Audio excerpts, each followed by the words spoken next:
Hi, hello everyone.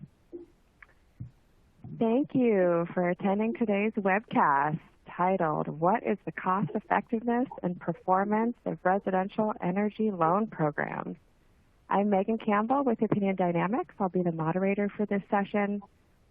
I want to start this webcast with just a few housekeeping announcements, and then we'll quickly move on to our speakers, followed by some time for some Q&A.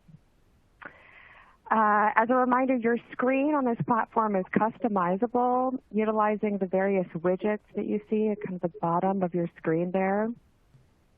Presentations can be downloaded as PDFs from the resource list in the menu, which is a great feature. As attendees, you are all in listen-only mode, but you can submit questions through the Q&A box, one of those widgets at the bottom there, at any time during this webcast. The presenters will be answering questions at the end following the presentation. And all webcasts will be available for on-demand viewing within just a few days. And a little bit about the Q&A session, there is going to be a Zoom link. We're going to have a Zoom discussion room that's going to open at the end of this session. And that's where we'll kind of continue our conversation and allow for any further questions and discussion. So towards the end, you'll click on the Zoom widget on the bottom menu, or you can download the daily Zoom link PDF available on the Engagement Hub. There are two options here. But that Zoom link will immediately transfer over from this platform over to the Zoom link and have about 20 minutes additional beyond this session for Q&A and discussion with our speakers today. Also, please make sure to complete the evaluation form after your last webcast, and you'll be able to receive a $25 credit towards the next 2022 Finance Forum event. It's a little incentive to get your feedback this year, as it really helps ACEEE plan for future finance forums. And lastly, we want to thank our sponsors and partners for their support of the Finance Forum this year. And now I would like to introduce our distinguished panel of speakers. We have today John Fellon and Blaine Dunn from the City of Fort Collins. We have Greg Leventis from Lawrence Berkeley National Labs, and we have Andy Frank with Field. So we'll start with our first speakers today, who are John Fellon and Blaine Dunn. John Fellon is the Energy Services Senior Manager for Fort Collins Utilities. He's leading a team focused on energy efficiency, demand response, and renewable energy services. And then Blaine Dunn is an Accounting Director for the City of Fort Collins, focused on accounting and financial analyses, and he also maintains their ongoing banking and financing relationships on behalf of the City of Fort Collins. So two great perspectives today that we have from Fort Collins, and without further ado, I'll pass it over to John and Blaine. Great, thank you very much, Megan. Can you let me know, confirm that you can hear me okay? Sounds good. All right, thanks. Well, good afternoon or good morning, everyone, depending on where you're joining from. Blaine and I will together summarize our EPIC Homes program and then dig into the EPIC Loans aspect in more detail. This will include summarizing our blended public-private capital stack, our results to date. And these efforts are part of a broad portfolio of policies, programs, and also regulations designed to support our community's ambitious climate and energy goals. Those include emissions reduction targets of an 80% reduction by 2030 and 100% by 2050. And we also have a 100% renewable electricity goal for 2030. Let's see, and there we go. Next slide. So our EPIC Homes program roots go back over 10 years. But we rebranded as part of our winning proposal for the 2018 Bloomberg Mayor's Challenge. It was within this competition and this project of the Mayor's Challenge process that we reconceived the program to put people first, to focus on health and well-being as primary outcomes, and also to reinvent our on-bill financing program, which we're going to focus on today.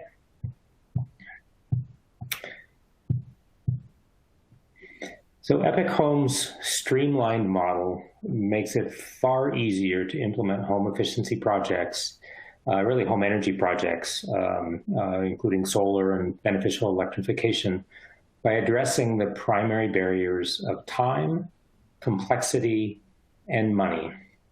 So we do this through a combination of advising expertise, installation standards, and quality assurance, participating contractor networks, real estate documentation, and then some of the other components you might be familiar with, traditional rebates, energy audits, and our on-bill financing tool. So let's talk a little bit more about our objectives. So it's first and foremost to advance the upgrades for owner and renter occupied homes in Fort Collins. Along the way, we're working to document the connections to improved health, to track reductions in energy use, in utility bills, and greenhouse gas emissions. And on the financial barriers addressed by Epic Loans are further designed to leverage public-private partnerships in order to reach the necessary scale that is inherent in the goals that we have as a community. It's a very simple image here, but really the Epic Loan program fundamentally is an evergreen revolving loan fund model that supports residential energy efficiency, renewable, and beneficial electrification projects for years to come. It's able to scale to meet our long-term policy objectives, removes financial barriers with attractive rates and terms. It aligns the capital commitments with our retail loan terms, and minimizes the city and utilities' risk and administrative effort, partially through how we service these on the monthly utility bill. It's important to note that the relationship shown here is Fort Collins Utilities has relationships with our capital providers, public and private, and with our customers, but the relationship is not between the customers and the individual capital sources. So with a combination of enterprise, state, philanthropic, and private bank sources, we have about $8 million available in the near term for supporting project loans. And I'm going to hand it over to Blaine, and he can go into more detail on that capital stack and some of our results.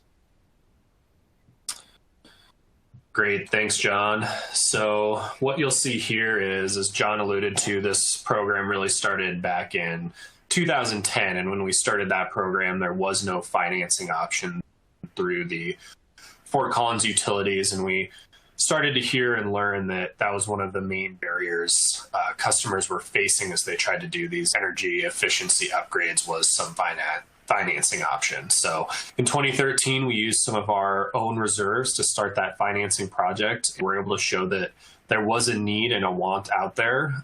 So in 2018 is when we rebranded the program as Epic Homes. We got the Bloomberg Philanthropies grant that John alluded to, as well as a Colorado Energy Office grant. And then in 2020, we were able to secure some third-party capital from a couple banks. So US Bank and Vectra Bank, we opened lines of credit with both of those banks to start gaining more access to capital for our customers as they need it. So that gave us a total of 6 different financing sources at this time, giving us a total capital stack of $8.3 million that we're able to leverage and loan out to our customers so that they can take advantage of these efficiency upgrades throughout their homes. So what you can see here is we started out with just those light and power reserves, and we started to have more and more of an uptick. As we came into 2017, we had a bit of a drop because we weren't sure where the program was going and if it would continue to be sustainable. So we had less to loan out until we started partnering with our third-party capital providers through grants and private loans. And what you can really see, and what I'd really like to draw your attention to, is that 2019, 20, and 21, you really start to see that we're utilizing all of our pieces of our capital stack at this point. So we're not trying to rely too heavily on one single piece of the capital stack, but trying to spread that out as much as we can going forward with the loans we're issuing to our customers.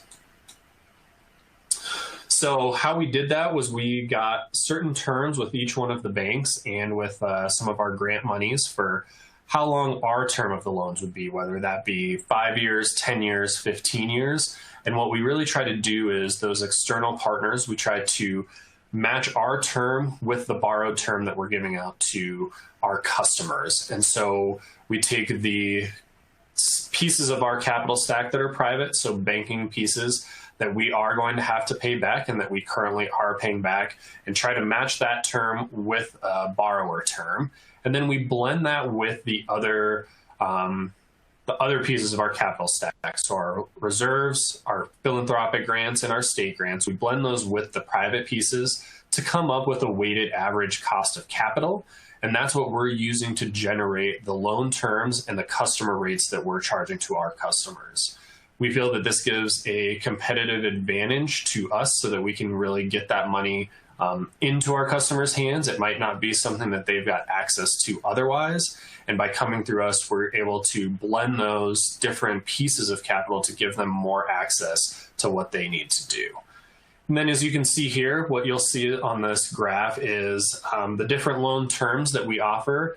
You can see that obviously that 15 to 20 year starts to jump a little bit more in the amount borrowed. And that's typical of what we've seen across the loans to date. A lot of people that want to borrow more money are doing bigger projects and often need a little bit longer to pay those projects off. This is kind of a snapshot of our overall Epic Loans portfolio. That's the number of loans and cumulative loan amount for the life of the program. Currently, we have 246 loans outstanding with just over $2 million of principal outstanding on the loans. So the program is continuing to ramp up. As I'm sure you can imagine, we did see a little bit of a drop with the COVID pandemic last year, but we're starting to see a lot of the work pick back up and people wanting to make those efficiency upgrades. And one thing we have noticed is, as John said earlier, that it's really about the people in the home. A lot of people realize being in their home this long that they needed to make some of those energy efficiency upgrades. And so we're really trying to utilize this program and this financing to be able to make those happen. This is just a quick look at some of the LMI customers that we've been able to service at this point.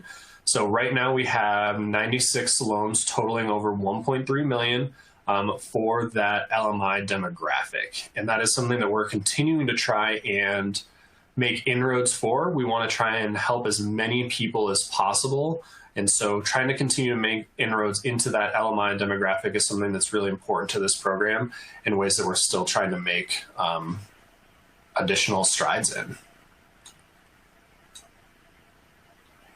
So what's next for Epic Loans? We're going to continue to expand projects. So just recently, earlier this year, we expanded our maximum loan amount from $25,000 to $50,000. One of the reasons we did that is we were hearing a lot from customers about wanting to do bigger, more inclusive projects, and $25,000 was not quite covering it for them. And so we've increased that to $50,000 to try and get that full inclusive project done more easily for our customers. We're also continuing to work with our third party to simplify the loan process. As I'm sure you can imagine, that's always going to be a tough thing to work through when we're working with, they're coming to us, but then we're brokering it through a third party. So as long as we can continue to try and remove those barriers, we're always trying to. And then later this year, we will be getting ready to go out for additional third-party capital. We will be issuing additional RFPs to try and get more third-party capital into the program and continue to infuse our total capital stack to make sure that we've always got enough leverage out there so that we can continue to make loans out to our customers. And then I believe with that, I will say thank you, and I will turn it back over to Megan. Great. Thank you, Blaine and John. We just had one really quick little follow-up question from someone with VEIC for Blaine and John. The loans that you were describing in your presentation, are those secured or unsecured?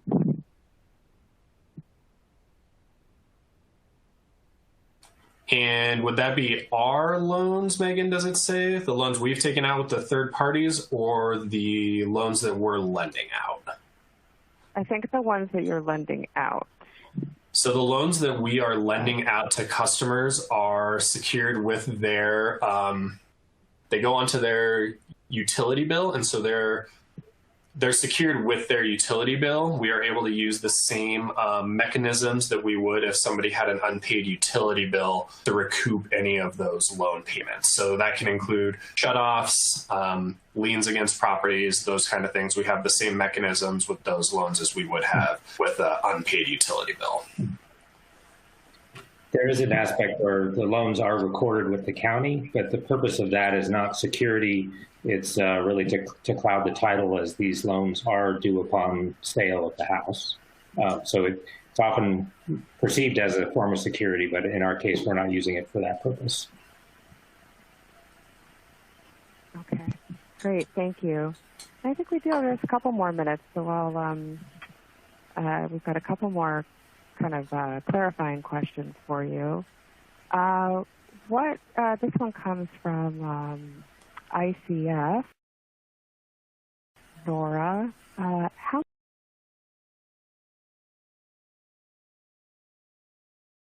many LMI low moderate income households do you estimate would be in need of upgrades?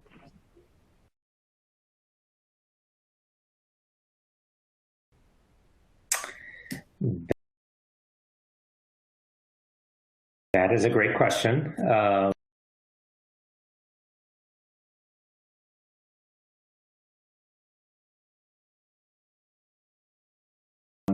We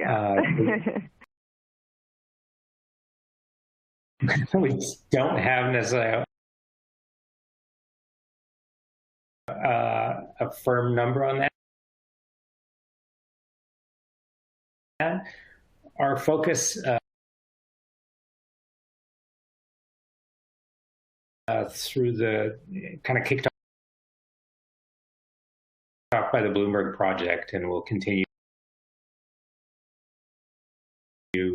is to really play catch up in the rental space. So in the first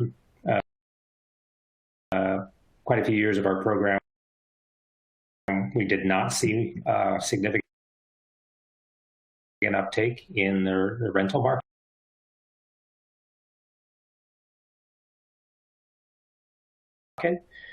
We think there's a good business case in helping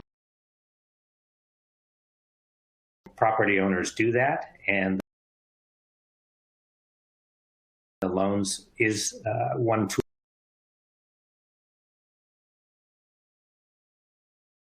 in that toolbox. And that the overlap and correlation in our community of our LMI population in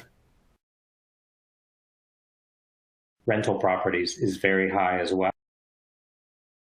And so it's a indirect approach, but at the same time we're not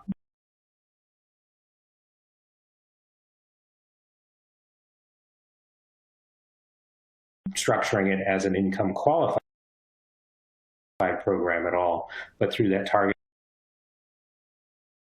in rental properties, we think we could reach that group.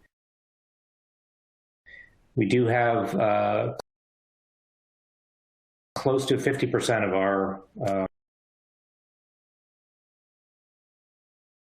population in Fort Collins lives in all kinds of rental properties that includes multifamily and single family. This program is focused on single family homes of all types.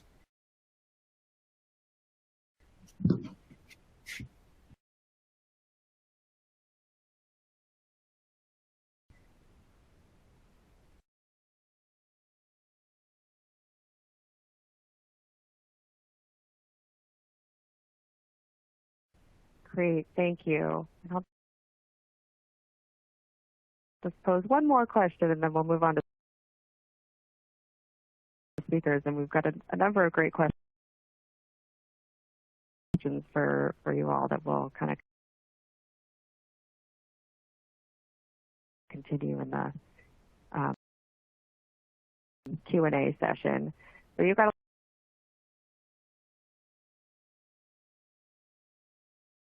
a lot of questions here around sort of eligibility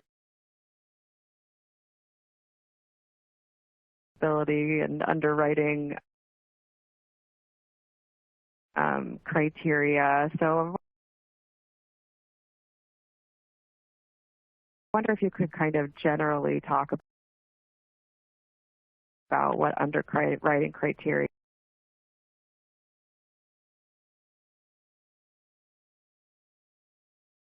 you utilize for the LMI customers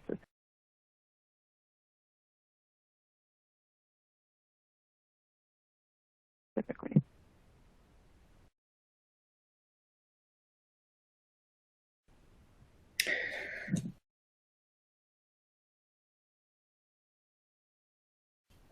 We use the same eligibility criteria across the board. So we do use a credit score threshold, which is currently 640. And then we look at utility bill payment history. And we have sort of a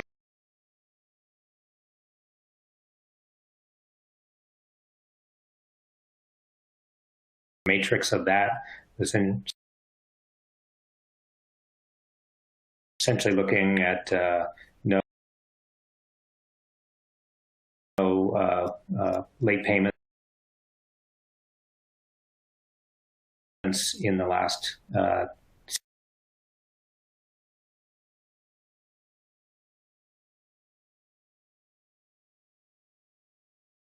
6 or 1 in the last 6 months or 2 in the last 12 months. We have seen 0 defaults on this since 2013. So I think that has proven to be an effective combination. And I think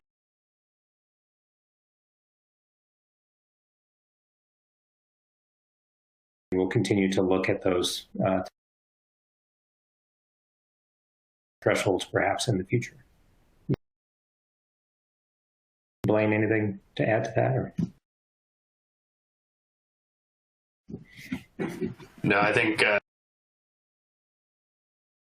the last piece you said there, John, I think I saw one question come in. We have had 0 defaults on this program. We've had no losses to date on this program. And so we are continuing to look at those criteria if they are correct or if we need to change any of those criteria. But at this point, we're feeling pretty comfortable and haven't had to take any losses on any of these loans.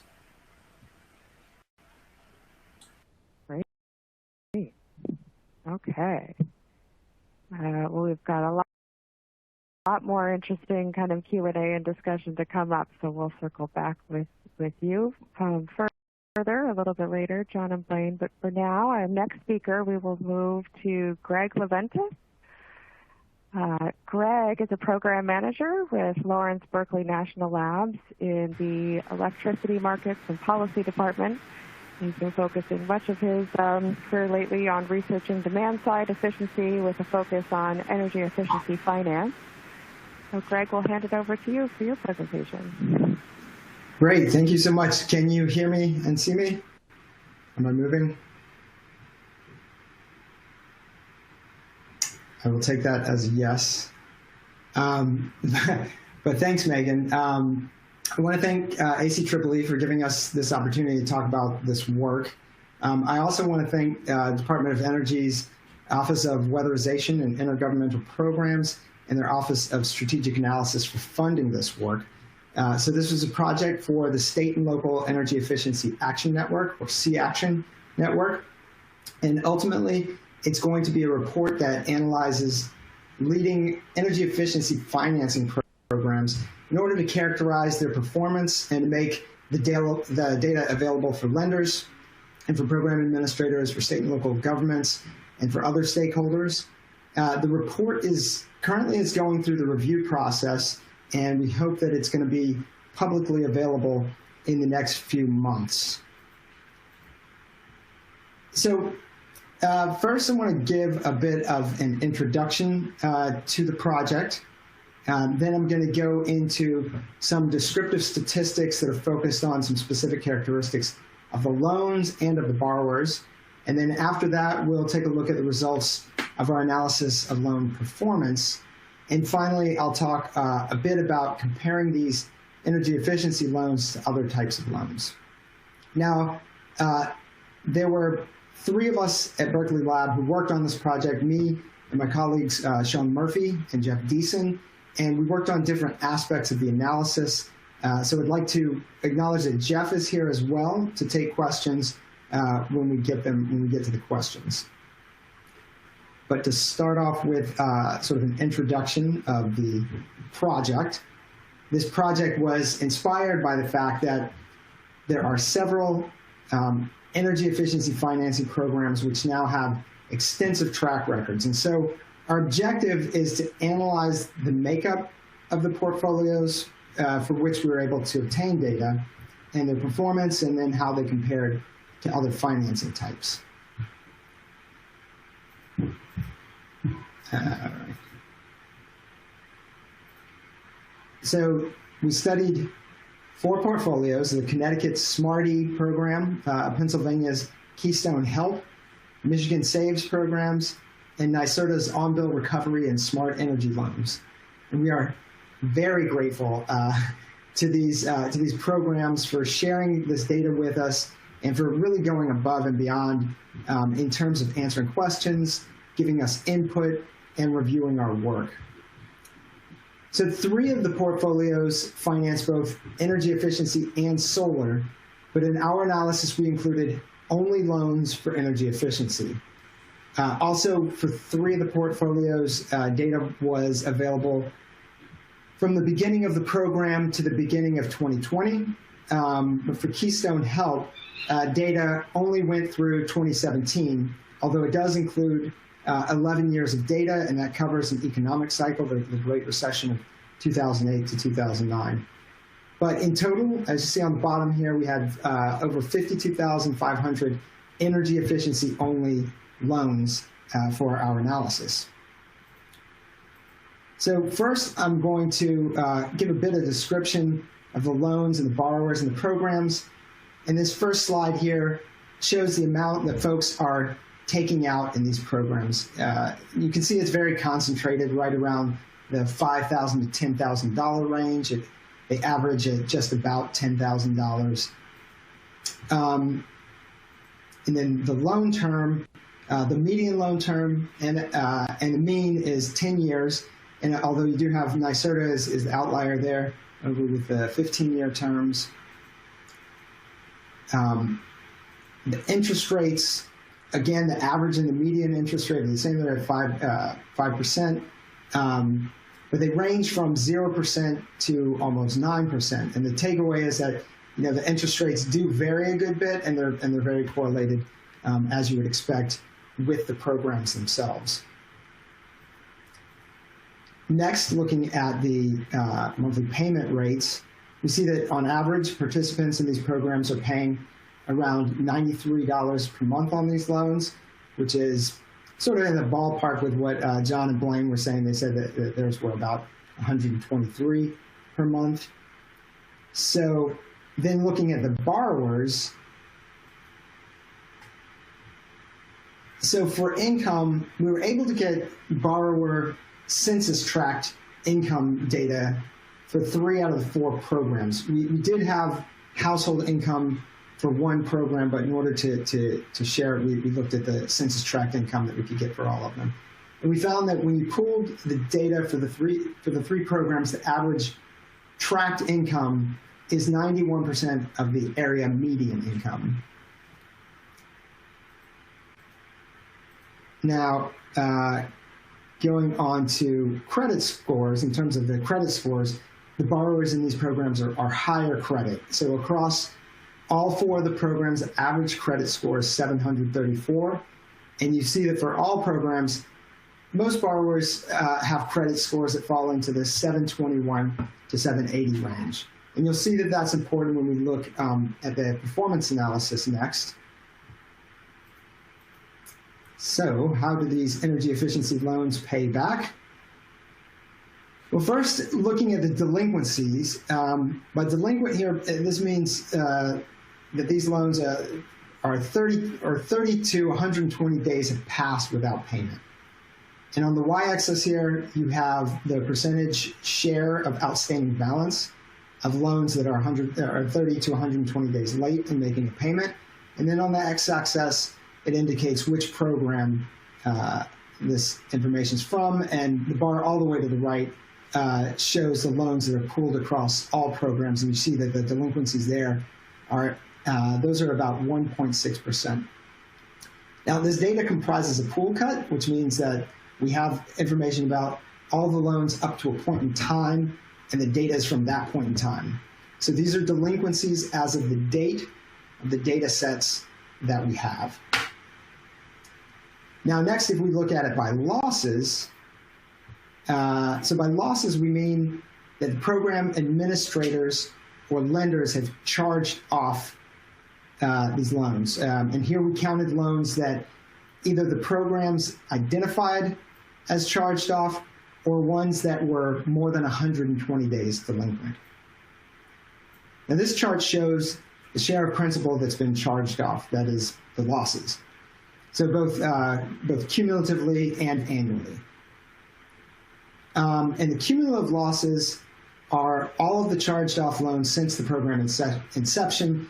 And annual losses are cumulative losses divided by the average time that's passed since the loan was issued. So this method is effectively assuming that the rate of charge-off over time is constant, which is a simplification. And one implication is that younger programs may have their annualized losses overstated. But this shows that the overall cumulative loss rate is 2.9%, while the overall annualized loss rate is 0.65%. And note that while the programs show clear differences in delinquency rates, their annualized loss rates are pretty similar. They're all under 1%. Now, this slide shows the cumulative gross loss rate in a different way. So the annualized loss rate, as we did it, is an average of a portfolio of loans that contains loans of different ages. And so to understand how the losses depend on loan seasoning, that the loan seasoning is how long that loan's been out and active, this graph presents cumulative gross loss rates over time for each program with respect to how long the loans it's been since the loan was issued. So each data point in this figure shows the cumulative gross loss rate over time since that initial loan closing. So if you look at like 1 here, that's for how what the cumulative gross loss rate is for loans that have been out a year in that program. 2 is ones that have been out for 2 years, et cetera, et cetera. And you see that the cumulative losses tend to ramp up in the early years, and then they tend to stabilize after a few years. Now, one thing that we do in the report is we break these performance indicators out by borrower characteristics. So here we have delinquencies and losses by borrower credit score. On the left, y-axis is the percent of outstanding balance of loans that are delinquent, and these are represented by the blue bars. And then on the right, y-axis is the percent of loan principal that's been charged off annually, and this is represented by the blue dots. And on the x-axis are the credit score bands going from lowest on the left to highest on the right, with on the far right, there's the overall pooled loans.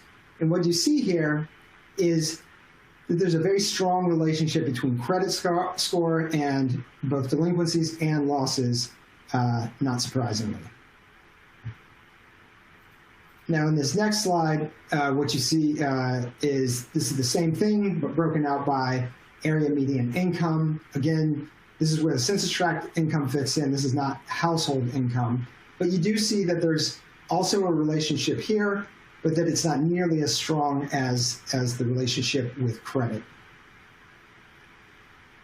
So finally, let's look at how this performance compares to other types of financing.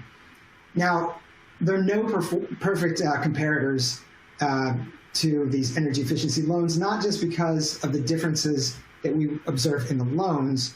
For example, these are all unsecured loans for homeowners only, but also because of the borrower composition of other financing portfolios. For example, we didn't have loan level data for the comparators, so we can't compare credit scores, which, as we've seen, shows a strong relationship with performance. But we found performance data for some types of financing that we think are reasonable comparators. And you see them here on the x-axis. On the y-axis is the delinquency rate. These are delinquencies here. And you see that the pooled energy efficiency loans actually perform better than, for example, unsecured personal loans or prime auto loans. And then looking at this by losses or by charge-offs, same thing. When we look at the annualized charge-offs, the energy efficiency loans also perform well, basically like prime auto loans, which is not completely surprising because prime auto loan pools should have higher credit borrowers as well. Now, the takeaways here are, first off, these programs have attracted higher credit borrowers, and that's important because, as we saw, credit scores are a major driver of performance. Some other inputs like incomes matter, but only as a second-order driver. And then finally, we see the effects of these high credit scores in that when pooled together, the energy efficiency loans outperform most of their logical comparators. So I am going to leave it there and turn it back over to Megan and say thank you. And I can, I suppose, call Jeff on here if he wants to help with questions. Okay, great. We do have one question that's come in for you, Greg. I think we've got the time for it before we move to Andy's presentation. You had mentioned average loan amounts of about $80 to $90 a month. What are customers typically getting in return for that? Are those weatherization projects, solar projects? What do you have a sense of that given such a small monthly payment amount? So we only included energy efficiency projects, and we were not looking at the specific measures that were in these projects. Jeff, if you're on, I don't know if you can recall, I think with one or two of the data sets we had, they did include energy efficiency or what the measures were. And these were weatherization and HVAC projects for the ones that I recall. But Jeff, I don't know if you recall any more specific than that. Yeah, no, that's not something that we looked at in a huge level of detail, but, all of these projects are essentially, financing to some extent whatever the customer is asking for. And they're not, broadly speaking, not super comprehensive, like whole home retrofits. I mean, it's a very mixed bag, but there's a pretty significant diversity of project types, including obviously some smaller ones. Okay, great. Thank you, Greg. Thanks, Jeff. I think we will move at this point over to Andy's presentation. But before we do that, also please remember to submit any questions that you might have for any of our panelists at any time in the Q&A box down below in your screen there, and we'll make sure that we cover them all after the presentation. So now we'll hear from Andy Frank. Andy is the founder and president of Sealed, a home wellness company on a mission to make homes healthier and cleaner for the planet. And we're going to hear a lot more about what that entails from Andy now. Thanks, Megan. Can you hear me all right? I will take that as a yes. As Megan mentioned, I'm with a company called Sealed, and we are on a mission to make homes healthier, more comfortable, and cleaner for the planet. I think a mission that many of us at this conference and on this call share. Specifically, we do that through financing and coordinating home energy efficiency improvements, where we put up the capital and guarantee that homeowners only pay us based on the actual energy that they save. So I'm going to be talking today about energy savings agreements, or ESAs. And the goal of my talk today is to really kind of, I think, reframe what we consider cost effectiveness, not just from a kind of program and ratepayer capital and public policy point of view, but I think more importantly, from a homeowner, from an end user point of view. And what we've seen here at Sealed is that ESAs can be a very, very powerful tool to increase home retrofit adoption, but but it can only be done if you're really rethinking the value proposition of energy efficiency improvements. And I think that a lot of that's been talked about today in the Epic Homes presentation in particular, but we're going to dive in a little bit more to try to put everyone here really in the homeowner mindset. Just to kind of set the table here, tell a personal story. I recently became a single-family homeowner for the first time myself, and I can tell you I live in a home that is very much not sealed, and so it has a lot of the problems that we see in housing stock across the country. So that includes drafty rooms and icy floors. So maybe a little bit too much information, but my wife and I will literally choose which bathroom to use based on how cold it is outside, because that very much impacts the floor and how cold it is and how comfortable it can be around. So drafty rooms and icy floors, at least here in the Northeast. Obviously, when it gets hot out, or in other parts of the country, it can be the opposite. It can be very hot. It can feel like a sauna, right? And sometimes it's both. Sometimes within a home, there's hot and cold spots. There's also big problems that we have, and I can tell you, again, my home experiencing it, that with outdated heating and cooling equipment, right? Again, I know I'm preaching to the choir with this group, but I think it's important to kind of set the stage and really think why people are doing these measures. My current boiler was installed in around 1965, so it definitely does not feel new and modern, and it's very much outdated. And of course, that and other problems in the house can lead to poor air quality. And as I think we're getting more and more information from academic studies to see that air quality is a big driver of health outcomes, and it's a big reason why we need to make our homes more energy efficient. So these are kind of the problems that we're trying to solve, and the way that we're really trying to frame the value proposition to the end consumer, to the end homeowner that we're working with. So the great news is we all know how to make this happen.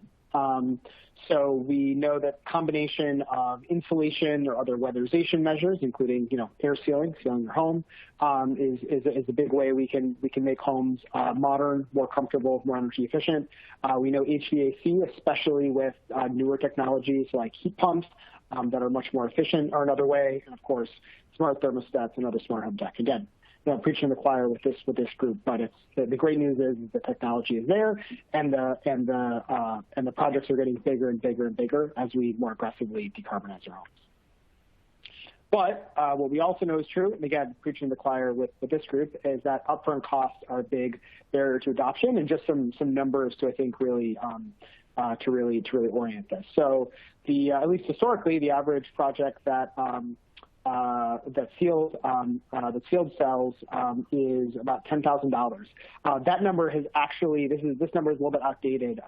We launched our climate control plan last year, our heat pump focused program to customers, and our average project size has close to doubled over the last few months, few quarters.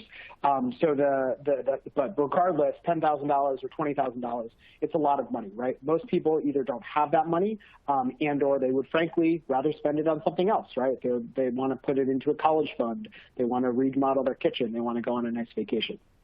But the good news is that most people want to do these improvements if cost is no option, right? Or cost is no barrier, sorry.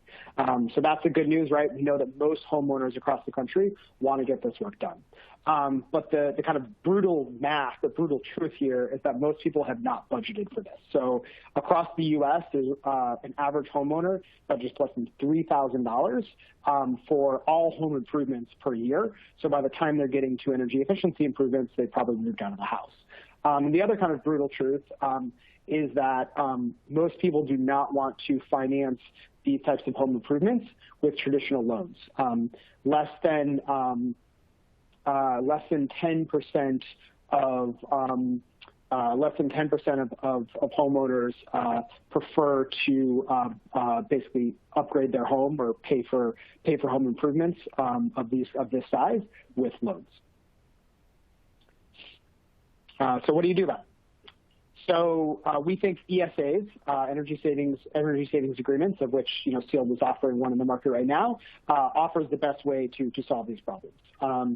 So basically, we cover the upfront cost, and we're paid only based on the energy savings. And I'm going to go through kind of what this looks like to the consumer, because again, one of my goals here is I want to make sure that everyone's kind of seeing this as our customers seeing this as a homeowner. So we put up the upfront costs. We identify the energy waste that we perceive the home as having. We do all of this remotely, and we work with local installer partners who go to the home, verify the project, and install the project. And then once the project is installed, we get paid based on the amount of energy that is actually saved. So more specifically, we are looking at customers' past energy usage history. We're disaggregating that into usage per day and usage per degree day, so basically into simple coefficients. And then we are comparing that against how much energy our customers use after the project is complete. So it's looking at the actual performance of the energy efficiency project itself, and we're only paid based on those savings. I'm happy to go into more details about kind of what this looks like in the Q&A, but high level, it's a up to 20-year ESA. Again, Sealed finances up to 100% of it. If the customer does want to put money down, they're certainly free to, or supplement it with other payment sources. And the payment itself is based on the investment that we're making, the energy rates in their area, their budget themselves, and as well as what we believe their energy savings their energy reductions are going to be. So the beauty, or at least what we see as the beauty of the ESA, is that it's a very accountable way to provide financing to the end homeowner, right? So we're basically putting our money where our mouth is and saying we're only going to get paid if you, the end customer, is seeing the performance that we're promising. If that doesn't happen, then we don't benefit financially. So one of the things that we've seen is a big barrier to the adoption of energy efficiency improvements is the simple fact that people are worried about the performance, right? They don't think that it's actually going to do what it says it's going to do. So having somebody stand behind that, just like it's probably powerful in the commercial space, we found is powerful in the residential space. So very, very clear. No risk, no savings, no payment. Again, this is all similar type stuff that our customers see, want to put you in that mindset. Onto some of the nerdier aspects of it. The reason why this is possible is number one, for banks like our partner, the New York Green Bank, is being able to back up our energy savings predictions with a lot of data, as well as machine learning. So we're basically taking lots of data on how homes use and save energy. We're crunching the numbers and using that to create predictive models for how future homes are going to save energy, and that enables us to have both investment and insurance grade energy savings predictions, because the way that we're able to operationalize this is we package together these series of they're not loans, but of service agreements, of financing agreements. We're able to put that into a warehouse line of credit that we have with the New York Green Bank, which we've recently expanded based on the success of this ESA. And we're able to then borrow the money that we need to cover the cost of the project, both paying the contractor and covering our cost of acquisition. And the bottom line is we think that this works, right? I have data that I can verbally talk about a little bit. I can't put on the slide, but backs up a lot of what we've seen in surveys, which is that most people, when given the choice, would like to pay with their savings, right? And they want it to be performance based. We've seen this kind of across the board, and again, it gives the confidence to homeowners to make the financial investment, to make the financial commitment to move forward with these projects. So some lessons learned that we've learned over the years, and we launched the first version of this ESA in 2016, and been learning for the last 5 years or so. Really, two really important things. So one, as I mentioned, it's not about the energy; it's about living better affordably. I like to say, similar to the old movie Fight Club, the first rule of Fight Club is don't talk about Fight Club. The first rule of selling energy efficiency is don't talk about energy efficiency, right? It's about comfort, health, quality of life. These are the key drivers of adoption. We've also learned that many customers are willing to pay a premium on their energy budget to receive these non-energy benefits. So in other words, we talk a lot about cost effectiveness, but what our customers really care about is value. And I think that's really important when we talk about energy efficiency financing, to focus on value, not necessarily cost effectiveness as a going screen. And of course, as I mentioned, customers value accountability and alignment. And then the last thing, which I'll end on, is that data is really, really key to ESA effectiveness, right? We cannot do what we're doing. Other companies and other spaces that have ESA or ESA-like products cannot do what they're doing without data, right? Getting high-quality data sets, as Greg, I'm sure, can tell you, is really difficult. It's difficult to aggregate, but is really key to energy savings predictions and operationalizing this type of model. Energy data access also at the homeowner, at the customer level, is really key and is a huge challenge. I cannot tell you how much pain our company goes through just trying to get historical energy usage data and ongoing energy usage history from our customers. Also, what we found is that ESA portfolio performance data can create better and better lending terms over time. I'll give you the details of our terms with our lending partners, but I can tell you that they have improved, and they've improved because of us being able to demonstrate performance over time as our portfolio grows and as we get better and get more and more data and better analytics. So I will leave it at that. Happy to answer any questions on residential ESAs. Turn over to you, Megan. Great. Thank you, Andy. Okay. We do have a number of questions that have come in for you, Andy, so I think we'll maybe start there with those questions, and we'll kind of see where we are when we hit the 45 hour, and then we'll switch over to Zoom and keep going with discussions for the full panel. Let's see. We did have a couple of questions directed towards you, Andy, and one of the first ones is from Indigenous Clean Energy, asking, how do you account for the variations in home occupant energy use? For example, they decide to leave the TV on, start cooking more, etc.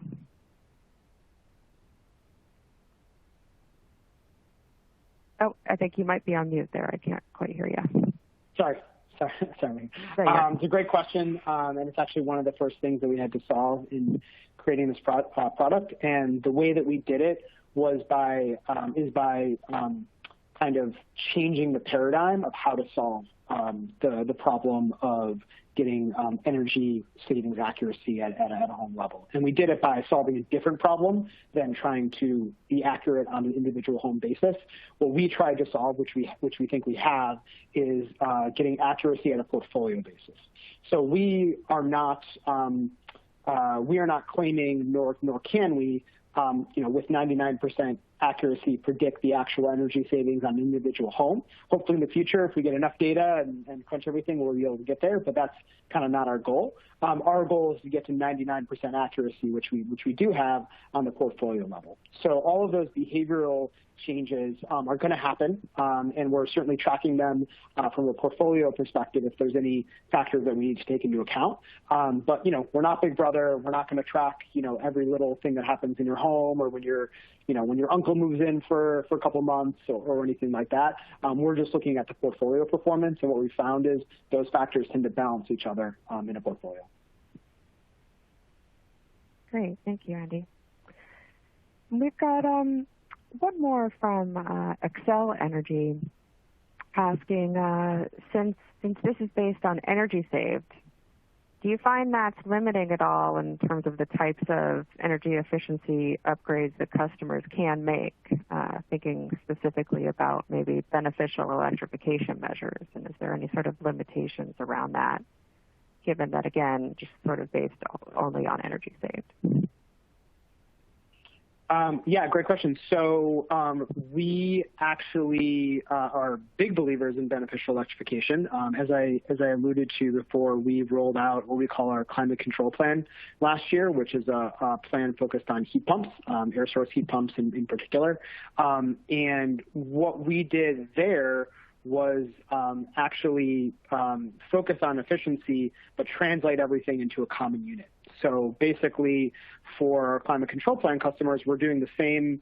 We're looking at the baseline, looking at the delta, but what we're doing is, for example, if you're switching from oil or for gas, we're translating those gallons or therms into the kilowatt hour equivalents and quantifying your baseline based on kilowatt hour equivalents. So maybe you used 10,000 kilowatt hours for electricity last year, but the equivalent of 40,000 kilowatt hours for your heating fuel. Your baseline is 50,000 kilowatt hours, and then we're basically measuring any reduction from those 50,000 kilowatt hours. So even if you then use the next year 15,000 kilowatt hours, which is more electricity than you used the year before, you're still saving energy, and we're basically building that into the contract. Great, thank you. We've got one more here from the city of Portland. Does your data modeling rely only on consumption data, or can you model based on home asset data? Great question. It's a combination. So what we found is, at least with monthly or less than monthly data, which oftentimes is the only thing we can get, especially for things like delivered fuels, oil and propane, is that usage history by itself is not enough to build a robust model. That's actually kind of where we started, and we saw the limits of just doing kind of regression-based models based on weather and usage history. So what we've actually done is build predictive analytics models. So predictive analytics is a subset of machine learning that combines usage data with home characteristics. So basically, by itself, home characteristics, not necessarily predictive, at least at the level of granularity that we need. Usage data by itself, not predictive enough based on what we need to get to investment and insurance grade levels. But together, you can get to those levels. So we basically combine a lot of home characteristic and usage data sets to be able to train our predictive analytics models to get to the accuracy levels that we need. Great, thank you. I think you already answered this one, but it doesn't hurt to say it again or ask it again in a different kind of a way and kind of reinforce your earlier point. So aside from normalizing weather data, how do you account for changes in the home over years? You know, we had the occupancy question before, or changes in appliances, adding load, pools, et cetera, over time. Sure. So in the agreement, basically anything that's like a major physical improvement is integrated into our agreement. So if you put in a new heated pool, for example, or you add an addition to your home, part of your agreement with Sealed is that you need to let us know. When that happens, we may need to update the agreement. Customers also always have the ability to exercise an early payment option, so they can essentially buy us out and no penalty at any time. So there's a few different clauses within it, but basically we distinguish between behavioral changes that kind of get mixed into the portfolio and physical changes, which we do need to know about and kind of account for in the contract.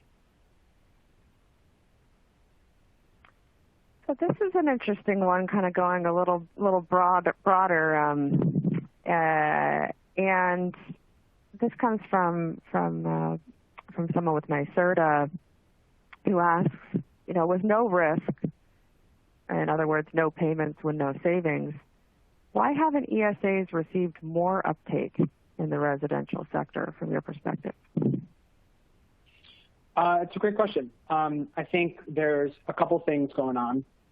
One, I can tell you from building this business for several years that it's hard to put all the pieces together, right? You've got to get the right data sets, you've got to get the right financing structures, you have to build the right relationships. It's hard to put all those pieces together. I think it's getting easier as we've learned, and again, we're hoping that more of it happens and continues to grow. But that's a challenge in kind of putting all those pieces together to kind of just launch the product and kind of actualize the product. Number two, I think there's a more broader challenge, which I think everyone on this call, probably everyone at this conference faces, at least those that are focused on the residential sector, which is that uptake in residential retrofits is very challenging for a lot of reasons that have nothing to do with financing, right? So there's a lot of challenges in customer education, in conversion, in all of the kind of messiness that goes with residential construction. And so one thing that actually we've been really focused on here at Sealed over the last couple of years is really focusing on making it as easy as possible, not just affordable as possible, to install these projects. And through a combination of it being easy and affordable is what we've seen is the real